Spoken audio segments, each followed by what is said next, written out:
Hello students, welcome to Raghav Pathshala. हम पढ़ रहे हैं इंटीग्रल्स के एक्सरसाइज 7.5 के क्वेश्चंस पढ़ रहे थे और लास्ट क्लास में हमने क्वेश्चन नंबर 1 और क्वेश्चन नंबर 2 का सॉल्यूशंस देखा था। आज हम इस क्लास में क्वेश्चन नंबर 3 और क्वेश्चन नंबर 4 का सॉल्यूशंस देखेंगे।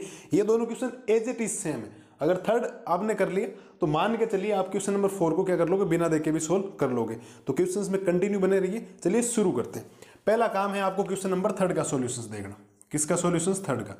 तो i equal integrals of 3x minus 1 upon में x माइनस 1, x माइनस 2 और x माइनस 3 और ये हो जाएगा dx। बोलो सर कोई डाउट?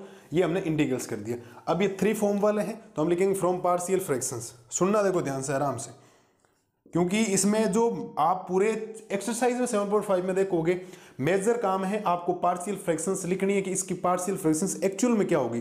पार्शियल फ्रैक्शंस लिखने के बाद ए और बी आए तो ए और बी की फॉर्म में लिखें, ए बी सी आए तो ए और बी सी की फॉर्म में लिखें। ए बी सी की वैल्यू कैसे फाइंड करते हैं वो काम कर लिया। बाकी लॉगरिथम में सारे क्या हो जाएंगे, फॉर्मूलों के इंटीग्रेशन हो जाएंगे। इंटीग्रेशन इस चैप्टर में हार्ड है ही नहीं, एक्सरसाइज में ध्यान रखना।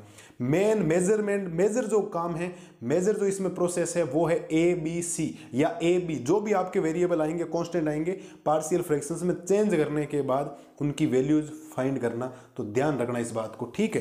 तो हम लिखेंगे फ्रॉम पार्शियल फ्रैक्शंस। अब पार्शियल फ्रैक्शंस में कैसे चेंज करते हैं सुनना देखो।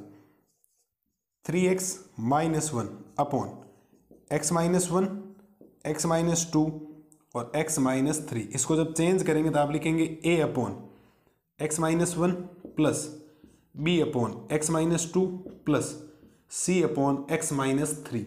इस बात का विशेष तौर पर ध्यान रखें। बोलो साहब ये है या नहीं? क्योंकि इस बार x minus A, x minus B, x minus C, जब x minus A, x minus B और x माइनस सी की फॉर्म बनती है तो a upon A, a upon क्या लिखते हो, x minus A, b upon x minus और c upon x minus C. लिखा या नहीं लिखा? अब आपको करना चेंज। अब सुनना देखो ध्यान से, बहुत फॉर्मेट यहां से चेंज होने वाला, समझना कैसे। देखो जब आप इसका एलसीएम लेंगे ये तो वैसे भी आएगा खत्म, यहां से आएगा 3x। सुनना देखो ध्यान से, आराम से।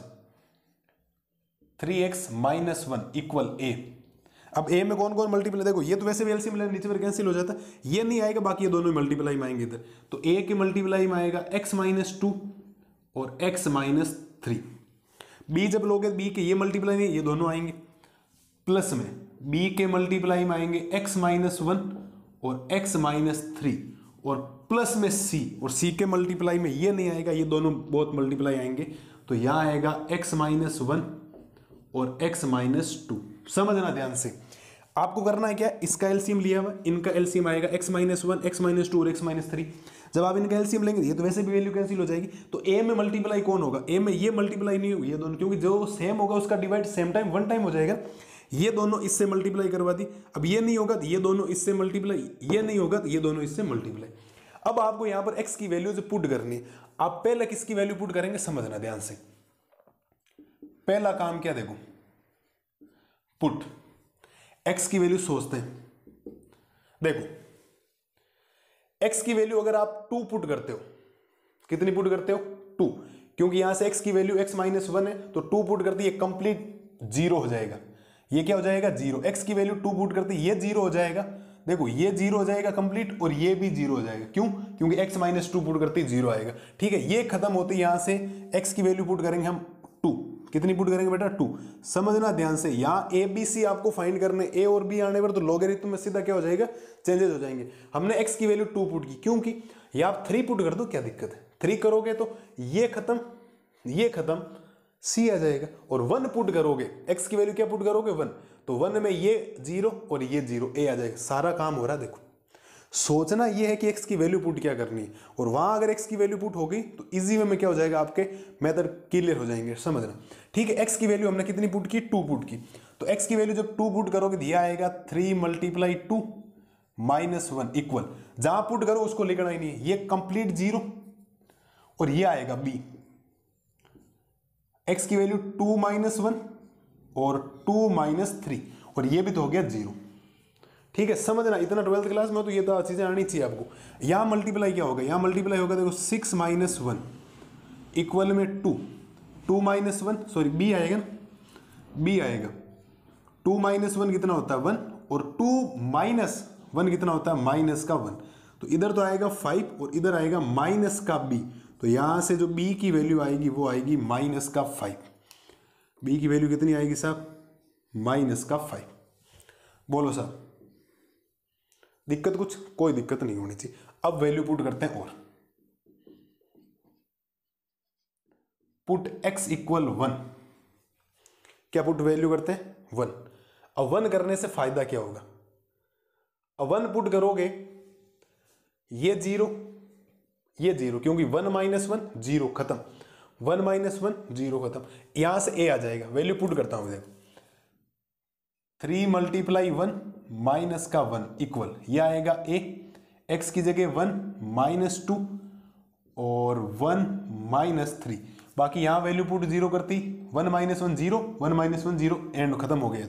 ये तो हो जाएगा 3 माइनस 1 इक्वल, ये आएगा a, 1 में से माइनस 2 जाएगा, माइनस का 1, और इधर माइनस का 2 आएगा, तो ये हो जाएगा आपके पास माइनस का प्लस का 2।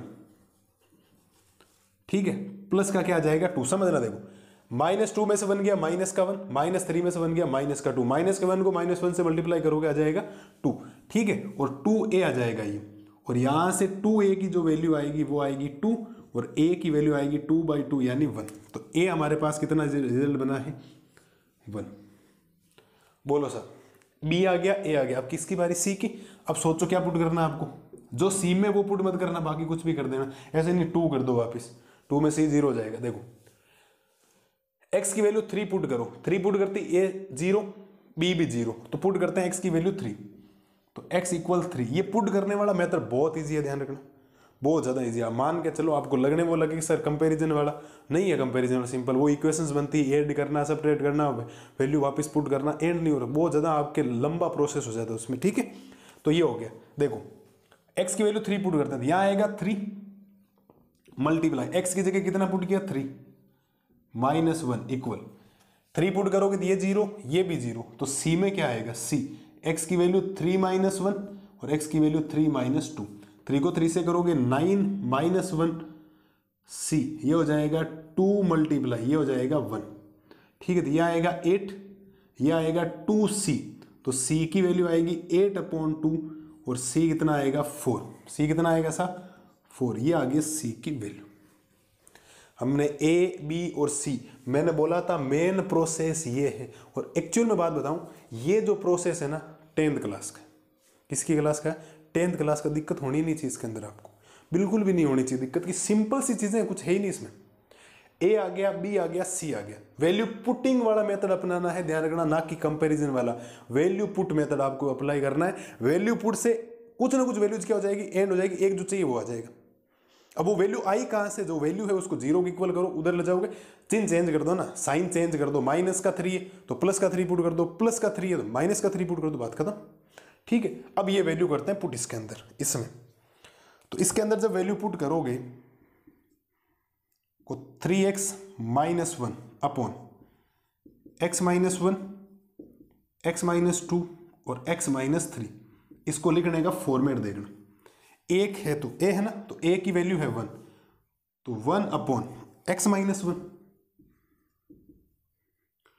b कितना है माइनस का 5, तो प्लस माइनस हो जाएगा माइनस का 5 upon x minus 2 plus c की वैल्यू है 4 अपॉन x माइनस 3, और मुझे इसी का ही क्या करना, इंटीग्रेट करना, क्योंकि इंटीग्रेट बोला नहीं है, तो अब इसका इंटीग्रेशन सिंपल वे में हो जाएगा कि i equal integration of 1 upon x minus 1 minus 5 बार आ जाएगा, और ये हो जाएगा dx, 1 upon x minus 2 dx plus 4b, integration से क्यों कॉन्स्टेंट वैल्यू बाहर आएगी ना, 1 अपॉन x माइनस 3 और ये हो जाएगा dx। कोई डाउट नहीं होना चाहिए। यहां से i क्या बनेगा, ये बनेगा log x माइनस 1 माइनस का 5 log x माइनस 2 प्लस का 4 log x माइनस 3 और प्लस में क्या आएगा c। ये आपके पास i की फाइनल वैल्यू बन गई, ये i की क्या बन गई आपके पास फाइनल वैल्यू। ये प्रोसेस तो इतना सिंपल है, इंटीग्रेशन तो देख लो, इससे सिंपल इंटीग्रेशन नहीं हो सकता, आपको पूरे चैप्टर में नहीं मिलेगा, आप ढूंढ के देख लें। ऐसा नहीं है कि सिंपल से आ जाए वो देखो सिंपल है, नहीं, इनसे सिंपल मेन मेजरमेंट काम है ये फॉर्म बनाना कि कौन सी पार्शियल फ्रैक्शंस बनी एक्चुअल में, पार्शियल फ्रैक्शंस की फॉर्म कौन सी बनी वो बनाना है, फिर ए बी सी आ रखे, ए बी सी फाइंड करें, ए और बी आ रखे, ए और बी फाइंड करें। अब आप ये सोचोगे ये क्वेश्चंस आपके लिए बहुत सिंपल हो जाना चाहिए, ये क्वेश्चंस आपके लिए क्या हो जाना चाहिए, बहुत ज़्यादा सिंपल हो जाना चाहिए। इस बात का विशेष तौर पर ध्यान रखें, मैं आपको करवा दूंगा, बट आप वीडियो को पॉज करें, पॉज करते ही मैं इसमें ए बी सी की वैल्यू फाइंड करता हूं, तब तक आप मेरे से पहले फाइंड कर लो और आंसर कंप्लीट हो जाना चाहिए आपके। आप एक बार एनसीईआरटी का आंसर मैच कर लें, यही है क्या आपको उससे बिल्कुल ही है, कुछ भी डाउट नहीं है, सिंपल सा है, ज़्यादा हमें आ गया समझ में, आया नहीं आया, बिल्कुल आ जाना चाहिए समझ में। ये पार्शियल फ्रैक्शंस वाले हम पढ़ रहे हैं, अभी हमने कर लिया क्वेश्चन नंबर 3, अब मैं करवाता हूँ क्वेश्चन नंबर 4 में आपको ज़्यादा डाउट होगा नहीं, फटाफट पुट करूंगा तो आप सोचो हाँ फटाफट ऐसा पुट हो रहा है, ठीक है। तो आप एक बार इसको देखो, फिर मैं करवाता हूँ क्वेश्चन नंबर 4 का सोल्यूशन। अब देखो करते हैं क्वेश्चन नंबर 4 का सोल्यूशन, ठीक है। तो क्वेश्चन नंबर 4 ये रहा, सिंपल सा है, अभी कर देंगे इसको सोल्यूशन, ज़्यादा दिक्कत, क्योंकि अगर थर्ड वाला आपने समझ में आ गया तो इसमें ज़्यादा दिक्कत आएगी नहीं। x upon x minus 1, x minus 2 और x minus 3 dx, partial fractions में चेंज करते हैं।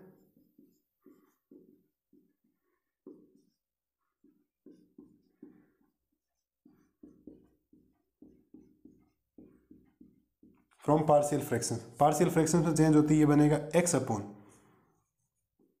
x minus 1, x minus 2, x minus 3, इसको चेंज करेंगे तो ये बनेगा a upon x minus 1 plus b upon x minus 2 plus c upon x minus 3।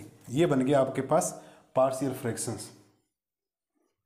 क्या बन गया, पार्शियल फ्रैक्शंस। अब देखो ये तो वैसे भी नीचे वाले कैंसिल होंगे, तो ऊपर क्या बचेगा यहाँ पर x, और a में कौन कौन मल्टीप्लाई होगा, ये नहीं होगा, बाकी ये हो जाएंगे।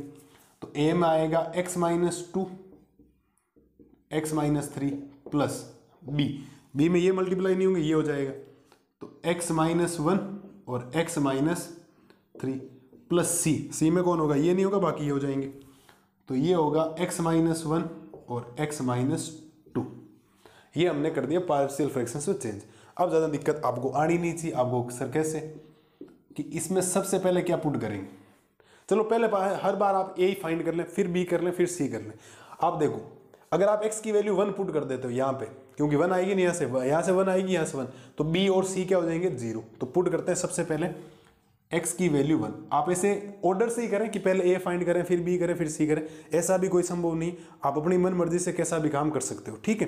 तो पुट करते हैं x की वैल्यू 1, x की वैल्यू 1 पुट करोगे तो x की जगह 1 इक्वल, यह आएगा a, x की जगह 1 माइनस 2 और x की जगह 1 माइनस 3। क्यों, क्योंकि यहाँ 1 पुट करोगे 1 माइनस 1 0, 1 माइनस 1 0, तो b और c तो वैसे भी क्या हो गए, खत्म हो गए यहाँ से। तो यहाँ से बनेगा क्या, यहाँ से बनेगा 1 इक्वल, यह आएगा a, माइनस 2 में से 1 जाएगा माइनस का 1, और माइनस 3 में से 1 जाएगा तो माइनस का 2, तो यह आएगा 2a इक्वल 1, क्योंकि माइनस 2 को प्लस माइनस 1 से माइनस 2 से मल्टीप्लाई करो प्लस का 2, और यहाँ से a की वैल्यू बनेगी 1/2। यहाँ से a की वैल्यू कितनी आएगी 1/2, ये आ गई हमारे पास a की वैल्यू। अब पुट करते हैं, देखो क्या पुट करें, b की वैल्यू फाइंड करने के लिए किसको 0 करते हैं, पुट x इक्वल, अगर आप x की जगह 2 पुट कर देते हो तो 2 माइनस 2 0, इधर भी देखो 2 माइनस 2 0, तो x की वैल्यू पुट करते हैं 2। आप सोचे नहीं सर b तो कहीं 0 नहीं हो जाएगा, नहीं होगा b, नो टेंशन है आप, ठीक है। तो यहाँ से देखो x की जगह 2, ये तो कंप्लीट 0, b में आ जाओ, b 2 माइनस 1 और 2 माइनस 3, यहाँ से 2 बनेगा और b की वैल्यू 2 माइनस 1 1, और ये आएगा माइनस का 1, तो माइनस का b इक्वल आएगा 2, और b की वैल्यू आ जाएगी आपके पास माइनस का 2। b की वैल्यू क्या आ गई साहब आपके पास, माइनस की 2। कोई डाउट है क्या, कोई डाउट नहीं होना चाहिए। अब क्या पुट करते हैं, देखो c फाइंड करने के लिए अब आप लिखेंगे पुट x इक्वल, आप 3 पुट करो, देखो 3 माइनस 3 0, 3 माइनस 3 0, तो पुट करेंगे x इक्वल 3, तो x इक्वल 3 पुट करोगे तो x की जगह 3 इक्वल c 3 माइनस 1 और 3 माइनस 2, तो यहाँ से आएगा 3 इक्वल 3 माइनस 1 2 और 3 माइनस 2 1, तो ये बचेगा 2c आपके पास, और c की वैल्यू आ जाएगी आपके पास 3/2। c कितना आ गया साहब 3/2। ये हमने ए बी सी फाइंड कर लिए, कोई डाउट आपको नहीं होना चाहिए। अब सीधा इंटीग्रेट करें, ज़्यादा सोचे नहीं कि इसको क्या लिखना है कि i इक्वल, क्योंकि इंटीग्रेशन इसका ही करना है तो a की जगह क्या आएगा 1/2, तो 1/2 तो बाहर लिख दो, इंटीग्रेट इसका करना है 1/x-1 dx प्लस b है तो b की जगह -2 है तो ये प्लस किस में चेंज हो जाएगा -2 में, integration of x-2 dx plus c है तो c है 3/2 को भी ले लो बाहर और इंटीग्रेशन करना 1/x-3 dx का। ठीक है भाई, इसी फॉर्म को हमने ये चेंज किया, वैल्यू पुट करो, इसका इंटीग्रेशन आपको करना है और यहां से जो i बनेगा आपके पास वो बनेगा 1/2 log x-1, क्योंकि 1/x का क्या होता है log x होता है, माइनस का 2 इंटीग्रेशन बनेगा log x-2 और प्लस 3/2 इंटीग्रेशन बनेगा इसका x-3 log x-3 और प्लस में c। ये इस क्वेश्चन का आंसर। थर्ड वाले से कम टाइम लगा आपको, एकदम लगा या नहीं लगा?